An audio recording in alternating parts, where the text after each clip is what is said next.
Assalamualaikum warahmatullahi wabarakatuh.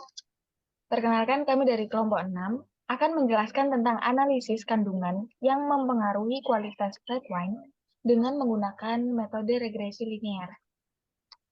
Sebelumnya, perkenalkan kelompok kami. Yang pertama ada Nita Ardelia dengan NIM 090202210337. Rahmania Maulidia dengan NIM 0902022139. Dan Rizka Aprilia Putri dengan NIM 0902022142.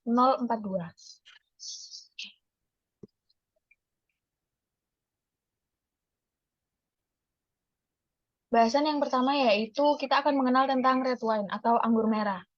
Red wine atau nama lainnya yaitu anggur merah merupakan minuman anggur yang mengandung alkohol. Nah, buah anggur sendiri itu biasanya dinikmati secara langsung atau dapat juga dijadikan sebuah produk seperti minuman atau makanan yang terbuat dari fermentasi dari buah anggur. Nah, biasanya red wine ini memiliki kandungan alkohol sebesar 12-15%. Selain alkohol, ada beberapa kandungan lain yang terdapat pada suatu red wine. Antara lain yaitu fixed acid, volatile acidity, citric acid, residual sugar, klorid, free sulfur dioxide, total sulfur dioxide, density, pH, dan sulfat. Selanjutnya kita akan beralih ke Google Colab. Yang pertama kita lakukan adalah import package. Di sini kita akan mengimpor package, kita run. Selanjutnya yaitu kita memasukkan data. Data yang saya gunakan adalah data dari Kaggle yang berjudul Red Wine Quality. Ini adalah tampilan data, sekilas datanya dari Red Wine Quality. Selanjutnya yaitu kita akan melihat informasi dari data tersebut. Diketahui ada 1599 baris dengan total 12 kolom. Seperti yang ada pada hasil tersebut dengan data tipe seperti tersebut. Selanjutnya yaitu kita akan mencari tahu tentang statistika deskriptif. Didapatkan hasil seperti berikut. Setelah sudah, kita akan mengecek apakah ada data kosong atau tidak. Pada data yang digunakan ternyata tidak ada data kosong. Maka kita dapat melakukan tahapan selanjutnya. Selanjutnya yaitu uji korelasi. Pada tabel tersebut terdapat hasil dari uji korelasi untuk setiap variabel satu dengan variabel lainnya. Dan akan ditampilkan secara heat map seperti pada hasil berikut. Setelah sudah, kita akan, karena variabel yang akan kita tuju yaitu quality, maka kita akan melihat korelasi antara variabel quality dengan variabel lainnya. Kita beralih ke PPT. Setelahnya, kita akan mengetahui tentang regresi linear berganda. Nah, analisis regresi linear berganda ini merupakan analisis yang memiliki lebih dari satu variabel dependen. Metode regresi linear berganda biasanya digunakan untuk menentukan apakah terdapat pengaruh yang signifikan pada dua atau lebih variabel dependen yang dengan X1, X2, sampai Xn terhadap variabel independen atau Y. Nah, pada penelitian ini kami menggunakan beberapa pengujian sebagai berikut, yaitu uji normalitas, uji multikolinearitas, uji homoskedastisitas, koefisien determinasi atau R-square, uji hipotesis, yaitu uji T dan uji F, mean square error, root mean square error, mean absolute error. Kita beralih kepada uji yang pertama, yaitu uji normalitas. Nah, uji normalitas ini bertujuan untuk mengetahui sebaran data berdistribusi normal atau tidak. Pengujian ini dilakukan agar tidak ada kesalahan atau error pada data yang akan digunakan. Kita akan beralih ke Google Colab. Nah, putaran untuk uji Shapiro-Wilk. Dan didapatkan hasil plot seperti ini.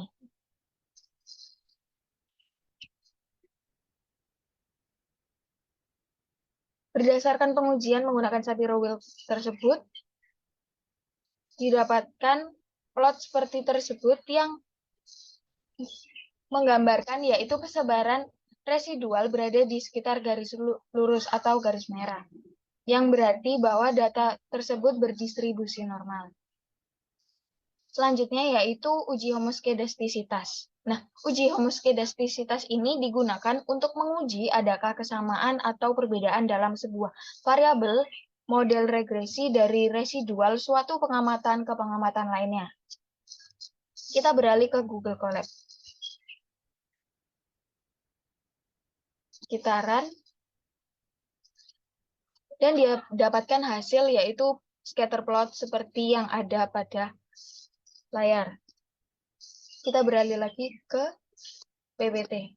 Nah, berdasarkan pengujian yang menggunakan uji Gleiser, didapatkan hasil grafik atau plot scatter plot seperti yang ada di samping. Nah, terlihat bahwa titik-titik itu tidak beraturan atau tidak menghasilkan suatu pola tertentu. Maka dapat disimpulkan bahwa terjadi homoskedastisitas.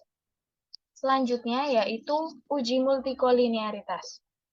Uji multikolinearitas adalah pengujian yang digunakan untuk mengetahui korelasi antara variabel independen pada suatu regresi linear. Kita beralih ke Google Colab. Kita run untuk uji multikolinearitas.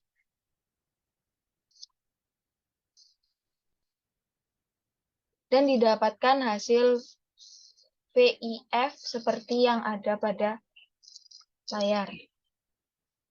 Selanjutnya kita beralih kepada BIT dan didapatkan pada tabel tersebut bahwa setiap variabel dependen bernilai kurang dari 10 yang memiliki arti bahwa seluruh variabel terikat tidak terjadi multikolinearitas. Selanjutnya akan dijelaskan oleh rekan saya, Rizka, silakan. Selanjutnya saya akan membahas tentang uji hipotesis yaitu uji T. Saya akan beralih ke Google Colab.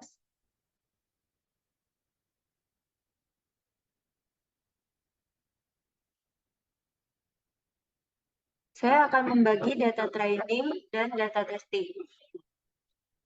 Lalu saya run, kemudian dia dapatkan hasil sebagai berikut. Selanjutnya saya akan membentuk model regresi linear. Kemudian saya run.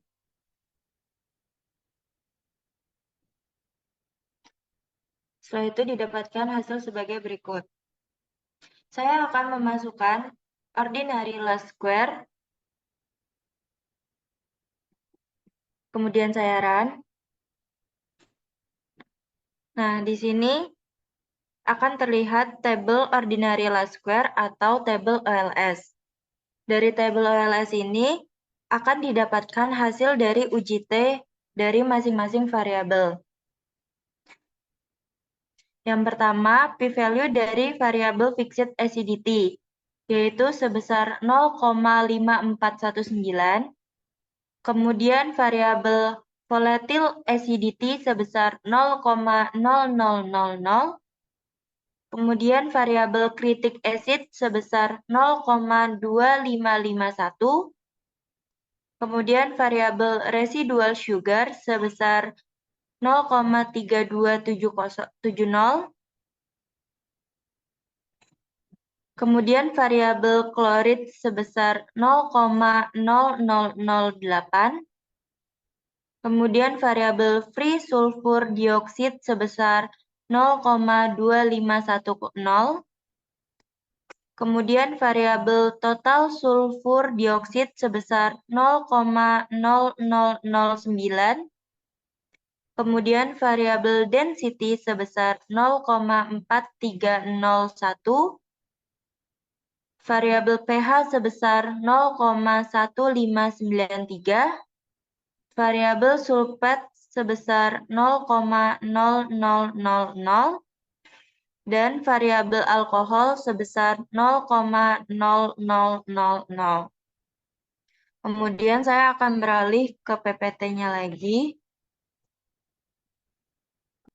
Diketahui suatu hipotesis terjadi tolak H0 jika nilai p-value kurang dari alfa, maka dapat disimpulkan variabel yang mempengaruhi secara signifikan terhadap kualitas red wine adalah volatile acidity, chlorides, total sulfur dioksida, sulfat, dan alkohol. Dan yang tidak mempengaruhi secara signifikan adalah fixed acidity, critic acid, residual sugar, free sulfur dioxide, density, dan pH.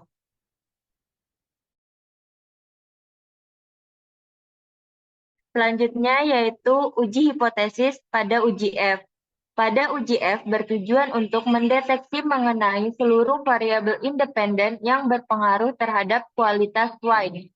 Diperoleh nilai p-value dengan tingkat kesalahan sebesar 5% atau 0,05 adalah 1,68 E-93 kurang dari 0,05. Selanjutnya saya akan beralih ke Google Colab. Dari tabel OLS ini kita bisa lihat hasil pengujian uji F, yaitu dari Prop F statistik dengan hasil 1,68 E-93. Kemudian saya akan beralih lagi ke PPT.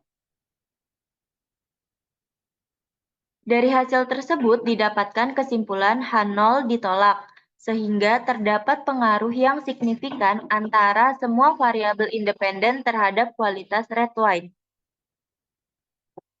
Selanjutnya, saya akan menjelaskan tentang koefisien determinasi atau R-square. Analisis determinasi adalah ukuran yang memperlihatkan seberapa besar pengaruh variabel X terhadap variabel Y.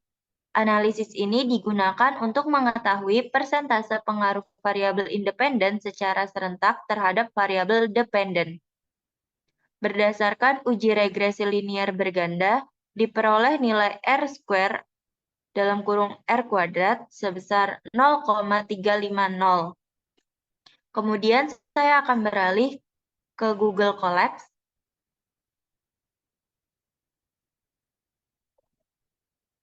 Hasil dari R-square ini didapatkan dari tabel OLS, yaitu dengan adjust R-squared dengan hasil 0,350.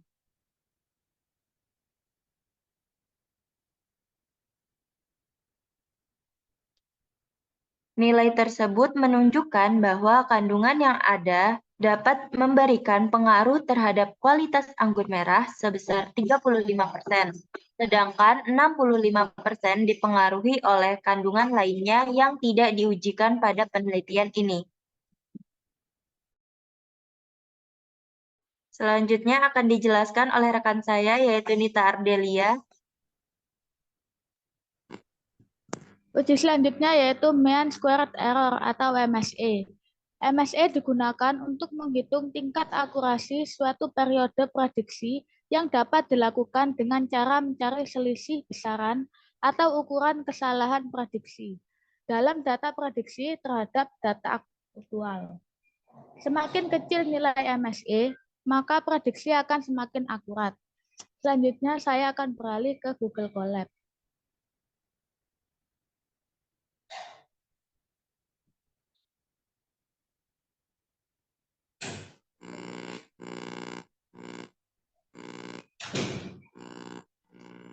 Dengan menggunakan sintak tersebut, lalu di-run, didapatkan nilai MSE sebesar 0,4358.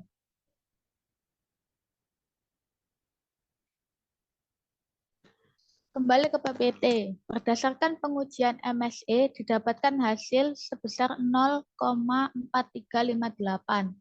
Sebuah pengujian dengan nilai tersebut yang artinya mendekati 0, menunjukkan bahwa hasil prediksi sesuai dengan data aktual serta dapat digunakan untuk perhitungan prediksi di masa yang akan datang.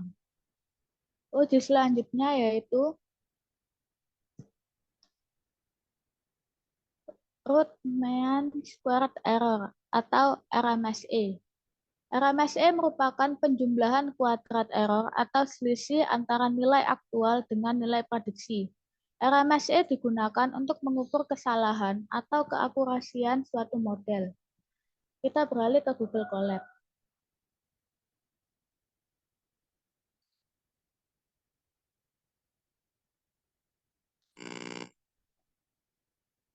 Dengan sintak tersebut didapatkan hasil RMSE sebesar 0,6602. Kembali ke PPT.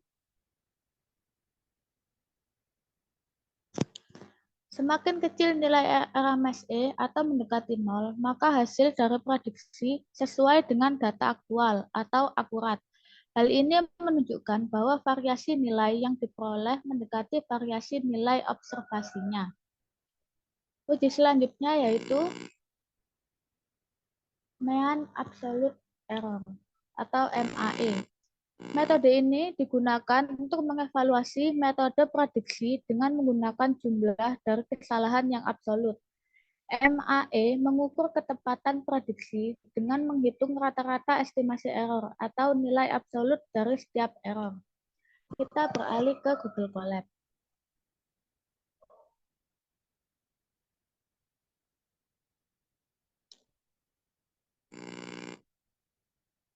Dan didapatkan nilai sebesar 0,5066. Kembali ke PPT.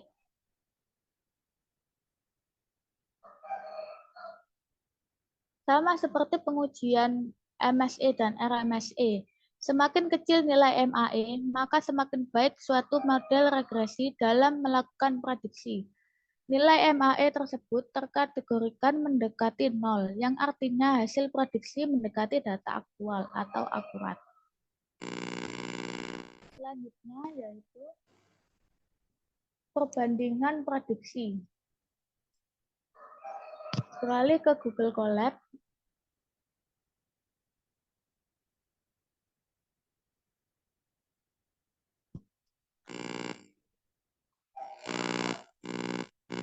Dengan sintak tersebut didapatkan tabel yang berisi data aktual, data prediksi, dan juga selisih antara keduanya.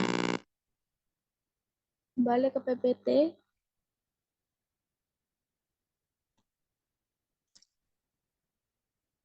Dapat disimpulkan bahwa tidak banyak perbedaan atau selisih yang besar antara perhitungan data aktual dan juga data prediksi. Kesimpulan, berdasarkan beberapa penelitian yang sudah dilakukan, diperoleh hasil bahwa tingkat variabel yang berpengaruh terhadap kualitas wine yaitu volatile acidity, total sulfur dioxide, sulfat, dan alkohol. Dan yang tidak mempengaruhi secara signifikan adalah fixed acidity, cryptic acid, residual sugar free sulfur dioxide, density, dan pH. Dengan nilai R-squared sebesar 0,350, yang berarti menunjukkan kandungan yang ada dapat memberikan pengaruh terhadap kualitas anggur merah sebesar 35%, sedangkan 65% dipengaruhi oleh kandungan lainnya yang tidak diujikan pada penelitian ini. Pada penghitungan di atas, terdapat perbedaan atau selisih hasil di antara perhitungan aktual dan prediksi, tetapi tidak banyak yang memiliki selisih. Sekian presentasi dari kami. Bila ada salah kata, mohon dimaafkan. Wassalamualaikum warahmatullahi wabarakatuh.